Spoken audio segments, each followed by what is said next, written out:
Hi folks, Francis Walsh here again with thedigitalmerchant.com, and today we're going to be looking at how to change registered agent services in Texas. So this has been the subject of a previous video. We've been covering this in a little bit of detail. It's one of those business functions that it's not exactly pivotal to the outcomes that you're looking for with your business, but you do have to take care of it and make sure it's looked after. So first off, let's just have another look at what a registered agent is. Essentially, your registered agent is just the person or service that receives official legal and tax documents on behalf of your business. So if you get sued, or if you receive a subpoena, or if you get an official letter from the government, this is the person or entity that you nominate to receive this document on your behalf. Now, this does sound like something that you could just do yourself and that you should just be able to do yourself, but most states do require you to nominate either an external party or else yourself. In some cases, that's also possible. Generally speaking, you cannot just nominate your own business to serve as its own registered agent. This ensures compliance with state laws, and it makes sure you remain informed about important legal deadlines. So, as I said, it's not the most pivotal service in the world. It's pretty easy to execute. You just need to make sure it's in place just to comply with the law and to make sure you get legal documents. However, there are some reasons why you might decide it's time to change up your registered agent service. Reliability issues would be probably the main one. So if there is an issue where you haven't received a particularly important legal document, that can obviously have very big knock-on effects for your business. If this has happened to you, you'll probably want to look into changing provider. Cost is another one that does spring up. Like I said, it's quite an easy service to execute. There's really no need to be paying over the odds for it, but some providers out there are charging, frankly, ridiculous annual fees for providing registered agent services. If you're in this position, you should probably find someone cheaper. And then the other reason that you might want to change or to find a new registered agent is if you are setting up in a new location. So if you are operating in multiple states, or if you migrate your business from one state to another, depending on the rules in your state, and Texas is a state like this, you may need a registered agent who is based in the state in question and who has an address in that state. So if you're setting up in a new place, or if you're moving, you're going to find a registered agent who is entitled to practice in that place. So we're going to dive right in now to the process that's involved in changing your registered agent in Texas. So basically this process is completed with something called the Form 401, which you can find on the Secretary of State's website. I've included a screen grab, or a couple of screen grabs of the form here, and I'll just walk through how to fit in and what's involved. So this is the first section of it. This is where you will fill out all the details about your business. So it's the name of the business, then your filing number, your current registered agent and their name, and their address. Then you will, at the next section, you will notify the Secretary of State of change. So again, it's pretty straightforward. You'll just put in the details and the business address and so on and so forth. And then the final section here is just the ticking of the boxes and the signing and the execution and all of that. So, the Form 401, it's easy to find. It's on the Secretary of State website. If you just Google it, you'll find it.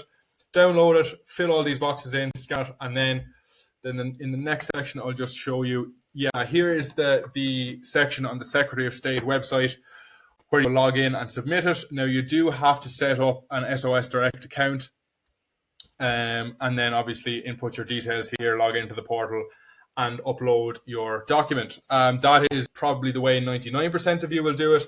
It is also possible to fax it, or to deliver it by hand, or to post it. This is 2025. Most of you, I would imagine, will probably be doing it online, but I suppose it's important for me to note that those options are still there as well.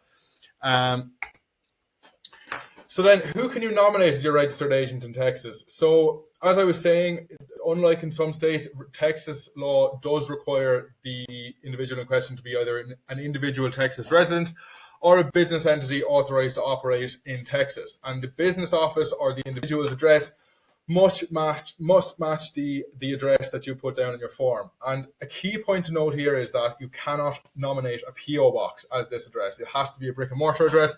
This isn't the case everywhere. Some states will allow you to use a PO box, not the case in Texas. So the registered agent can be an officer, owner, or employee of your business, but it cannot be the business itself. So if you're the owner of your company, you want to nominate yourself as your registered agent, you can do that. There are some reasons why this might not be the best idea. The biggest one is probably that you will have to make your address public record if you do this. So you want to make yourself your registered agent, your home address goes up online. That opens you up to, obviously, exposure to bad actors in public. It opens you up to junk mail. It opens you up to a lot of things. Generally speaking, I think it's fairly obvious why you wouldn't necessarily want to have your home address on the internet for all to see. The other issue is that by law, you must be available during normal business hours in Texas if you want to be a registered agent. So that means 9 to 5, essentially, you must be there and willing to execute registered agent services at all times.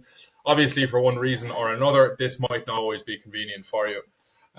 So the option that a lot of people go with is to contract with a third-party registered agent service company. You can also use your lawyer or your CA if they'll agree to do it for you. But a lot of businesses do choose to use a specialized registered agent service. So I'm going to have a look at 3 that I looked into for the purposes of this video to see what recommendations I can make. So the best overall company, I think, providing registered agent services in Texas is File Forms. They have a lot of pedigree in the small and medium business market. They come in at a nice little price point. They're not too expensive. They have a very strong reputation when it comes to reliability and execution of service and all that. So for most small and medium businesses, I think File Forms is going to offer the best value for money. Then the next option we're going to look at is LegalZoom. LegalZoom, it's a very well recognized brand. So, I mean, if you're the type of business owner that really values that, then that's something to consider. And it also does offer a broader suite of legal services as well. So if you need broader legal support beyond just your registered agent service, that's another thing to consider. However, the price point is a little bit higher than what you get with File Forms. So if budget is top of mind, and I mean, look, registered agent services, as I said, they're not the most difficult service to execute. So if you're trying to get the best value for money, File Forms is probably the better option. And then ZenBusiness is another business that has a good reputation in this space. But one major point that I would note here is that it lacks transparency around its pricing. So if you visit the websites of the other 2, they'll tell you straight out what you can expect to pay for their registered agent services. This isn't the case with ZenBusiness. They'll try and hook you into an initial consultation. This just isn't something I'm a fan of. I do value transparency in pricing, and I just think you should too. So, yeah. So then overall, changing a registered agent service in Texas, it's quite simple. It's fairly straightforward. As I said, you just fill out the form 401 and return it online. These things can seem a little bit intimidating if you're not familiar with, government processes and whatnot, but this one is pretty straightforward. You can confirm your filing just to make sure it's gone through the Texas taxable entity search. That's, again, just something you can find on Google. If you plug in your details, you should be able to find it pretty easily. And then just, to make sure your registered agent information is kept current and to avoid missed notices or penalties. And like I said, it's all pretty straightforward. It's all just about compliance, really. It's not the most pivotal thing in the world. Just make sure you do it and do it well. And so that's all for me on this one, and I'll see you in the next video.